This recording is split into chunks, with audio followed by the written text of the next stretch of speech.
Chapter 13.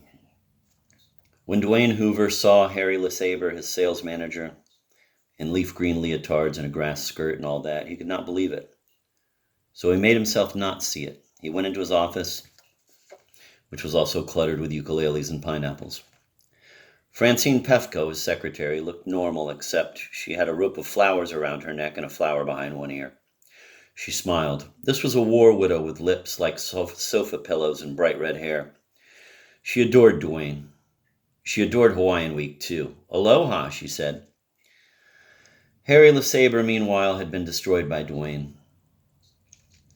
When Harry presented himself to Dwayne so ridiculously, every molecule in his body awaited Dwayne's reaction. Each molecule ceased its business for a moment, put some distance between itself and its neighbors. Each molecule waited to learn whether its galaxy, which was called Harry LeSabre, would or would not be dissolved. When Dwayne treated Harry as though he were invisible, Harry thought he had revealed himself as a revolting transvestite, and that he was fired on that account. Harry closed his eyes. He never wanted to open them again. His heart sent this message to his molecules. For reasons obvious to us all, this galaxy is dissolved. Dwayne didn't know anything about that. He leaned on Francine Pefko's desk. He came close to telling her how sick he was. He warned her, this is a very tough day for some reason, so no jokes, no surprises. Keep everything simple. Keep anybody the least bit nutty out of here. No telephone calls. Francine told Dwayne that the twins were waiting for him in the inner office. Something bad is happening to the cave, I think, she told him.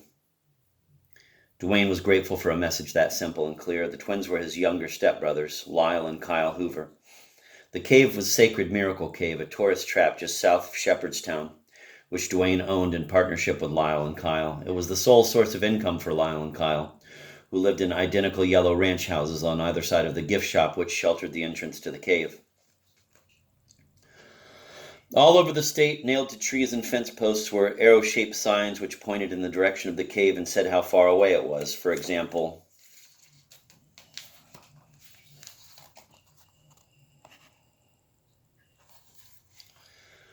before Dwayne entered his inner office, he read one of many comical signs which Francine had put up on the wall in order to amuse people, to remind them of what they so easily forgot, that people didn't have to be serious all the time. Here was the text of the sign Dwayne read. You don't have to be crazy to work here, but it sure helps. There was a picture of a crazy person to go with the text. This was it.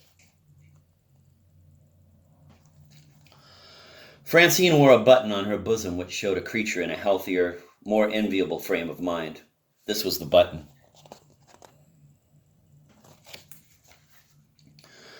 Lyle and Kyle sat side by side on the black leather couch in Dwayne Hoover's inner office. They looked so much alike that Dwayne had not been able to tell them apart until 1954, when Lyle got in a fight over a woman at the roller derby. After that, Lyle was the one with the broken nose.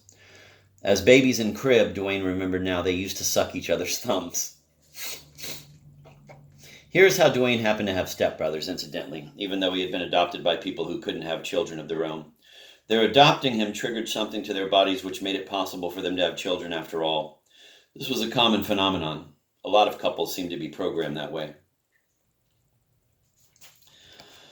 Dwayne was so glad to see them now, these two little men in overalls and work shoes, each wearing a pork pie hat. They were familiar.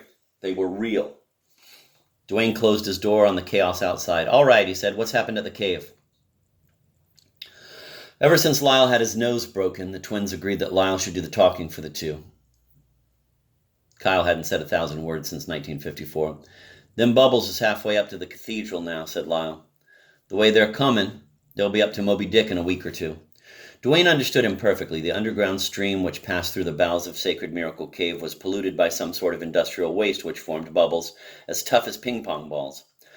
These bubbles were shouldering one another up a passage which led to a big boulder which had been painted white to resemble Moby Dick, the great white whale. The bubbles would soon engulf Moby Dick and invade the Cathedral of Whispers, which was the main attraction at the cave. Thousands of people had been married in the Cathedral of Whispers, including Dwayne and Lyle and Kyle. Harry LeSabre, too. Lyle told Dwayne about an experiment he and Kyle had performed the night before. They had gone into the cave with their identical Browning automatic shotguns, and they had opened fire on the advancing wall of bubbles.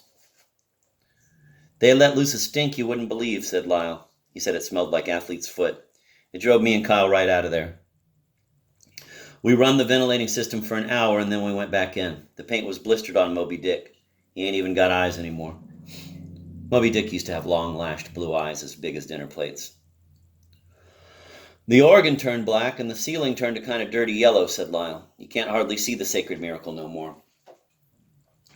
The organ was the pipe organ of the gods, a thicket of stalactites and stalagmites which had grown together in one corner of the cathedral.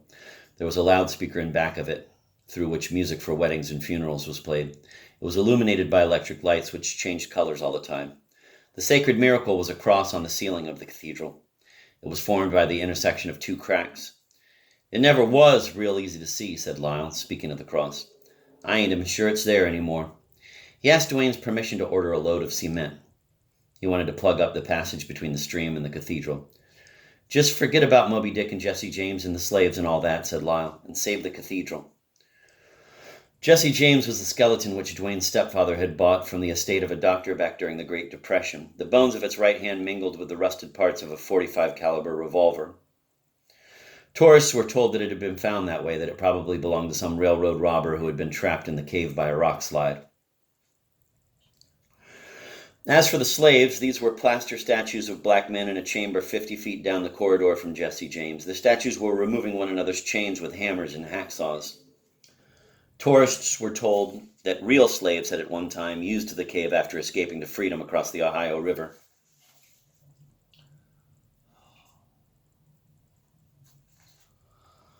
The story about the slaves was as fake as the one about Jesse James. The cave wasn't discovered until 1937, when a small earthquake opened it up a crack. Duane Hoover himself discovered the crack, and then he and his stepfather opened it with crowbars and dynamite. Before that, not even small animals had been in there.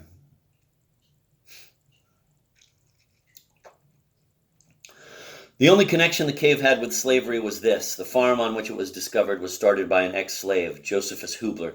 He was freed by his master, and he came north and started the farm. Then he went back and bought his mother and a woman who became his wife. Their descendants continued to run the farm until the Great Depression, when the Midland County Merchants Bank foreclosed on the mortgage. And then Duane's stepfather was hit by an automobile driven by a white man who had bought the farm. In an out-of-court settlement for his injuries, Duane's stepfather was given what he called, contemptuously, a goddamn nigger farm. Duane remembered the first trip the family took to see it. His father ripped a nigger sign off the nigger mailbox, and he threw it into a ditch. Here's what it said.